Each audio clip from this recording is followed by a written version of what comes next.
Fit 10 Nation, it is day 33 of the challenge, day 33. And for those of you who are not putting in all your foods into MyFitnessPal, you better make sure that you do, because you are not going to have good results if you don't. You've got to track your food.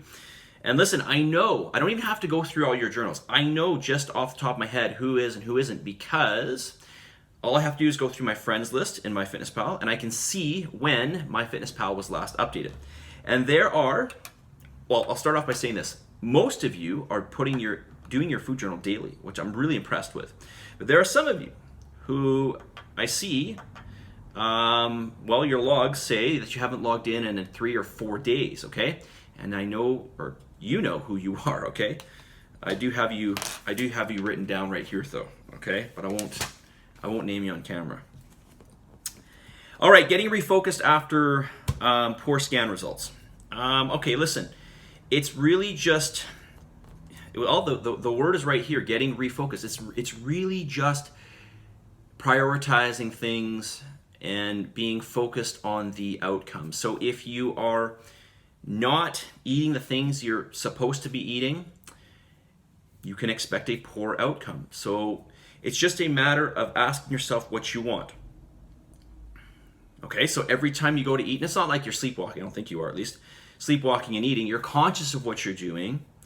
So you have to ask yourself, how important is the challenge to me? How important is it for me to do well in this challenge?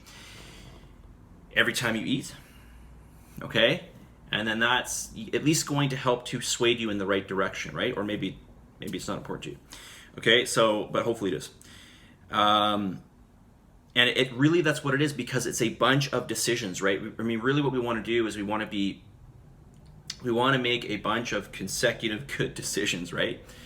We want to be consistent in all of those good food choices, one after the other, day in, day out, to, make this grand result in the end, okay? At least that's part of the challenge. The exercise is the other part, as you know. So it's just a matter of asking yourself every time you go to eat. Now, that's not to say you won't get cravings, and this person actually asked me about cravings. He said, how do you manage cravings, okay?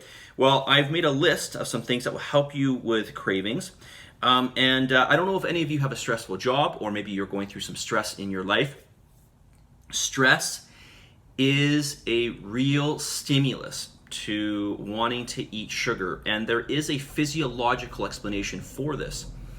Okay, there's a science answer to this, okay? Although it is a bit of a, it is a theory, all right? So we'll talk about that in a second. But here are some things that will help you to, lower those cravings, okay? Number one, eat regular meals. So don't let long periods of time go by. All right, or try not to. Eat every 3 or 4 hours or so, okay? This will help to regulate blood sugar levels, and this will help you to crave less. This will help to reduce your hunger, okay? Number 2, eat protein, fat, and vegetables every meal. I've told you guys this from the get-go. This is sort of the understanding, but this, again, protein, fiber, and fat, those 3 things all lend to curbing your appetite, okay? Number 3, eat carbohydrates at night, okay? And I'll get into the science of this in a second as to why that is. But, you can think of it as something that's going to help to relax you and have a deeper sleep, okay? I wouldn't have a boatload of carbohydrates at night, but have some of your carbohydrates at night before bed, okay?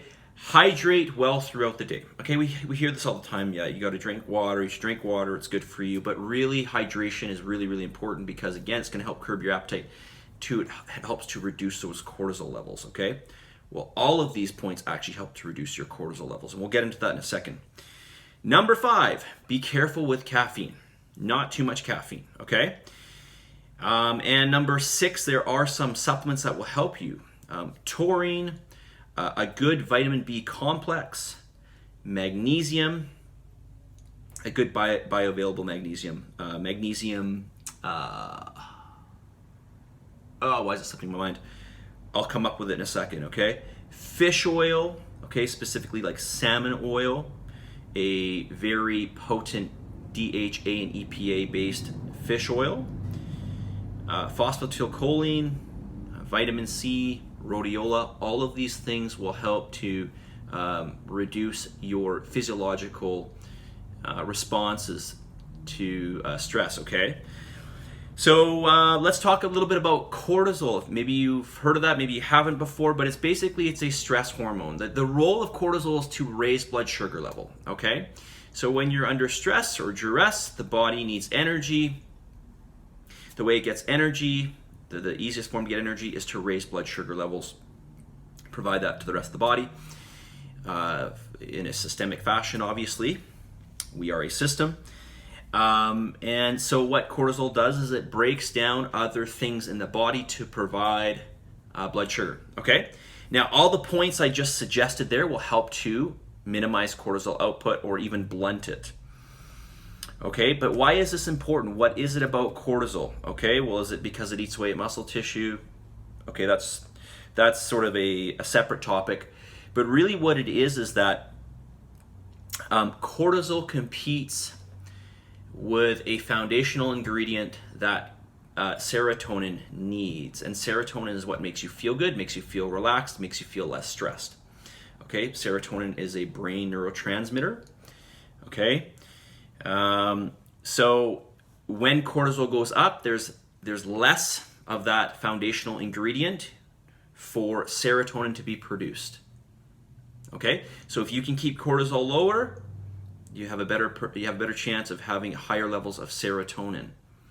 Okay, and of course, I didn't mention what that ingredient was. That ingredient is I'm going to just slip my mind here.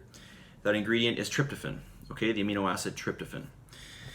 Okay, so by keeping cortisol levels low, okay, eating regular meals, getting proteins, fats, and vegetables every meal, hydrating well, staying away from caffeine, including some of those supplements I mentioned, you're going to help to reduce your cortisol levels, okay? And that will, in turn, help to lower sugar cravings. Why does it help lower sugar cravings? Because sugar releases insulin, and insulin is the antagonistic hormone to cortisol. All right, so as soon as you raise insulin, cortisol is going to drop down, okay? So cortisol drops down, we now have more foundational ingredients to produce that serotonin, right? So, and the easiest way to get insulin up is to eat sugar. That's the easiest way. Eat sweets, okay? So, quite often stress has a big part in our management of our diet and the food choices that we make, okay? All right, shall we get to the message of the day? Did I want to say anything else on that? If I look at my notes, managing food when traveling, that's another question. Okay, we're going to get to that soon here. Message of the day. Do I have a message of the day? All right, message of the day is this. If you're going to quit anything, quit being lazy, quit making excuses, quit waiting for the right time, okay? Just quit all the stuff that's pulling you away from making the right choices, from prioritizing, from planning, from executing. All right? So if you're going to quit anything, quit being lazy, quit making excuses, and quit waiting for the right time. Okay, now obviously you guys are in this challenge, so this has obviously been the right time for you. Hopefully it is. But listen, sometimes too, when you choose to do something, other things creep up in your life and you might think, well, it's just not the right timing. But ultimately, at the end of the day, these are just reasons why you can't. And I'm going to really encourage you to try to think about all the reasons why you can, okay? Think about all the reasons why you can, because really you can, all right? Of course, I'm sure there are instances in your life which would make things very, very hard, but generally speaking, I'm talking about generally speaking here. Forget about the little stressful things that happen in your life. Decide why you're in this challenge and make it a priority, okay? I'll say it one more time. If you're going to quit anything, quit being lazy, quit making excuses, and quit waiting for the right time, okay? Prioritize, plan, execute. Just make it happen. Anybody can do it. Anybody can do it. Anybody requires your talent. I'll talk to you guys all very soon. positive energy, positive vibes, believe in yourself, and for the love of God, give some gratitude, and I'll talk to you tomorrow. See ya.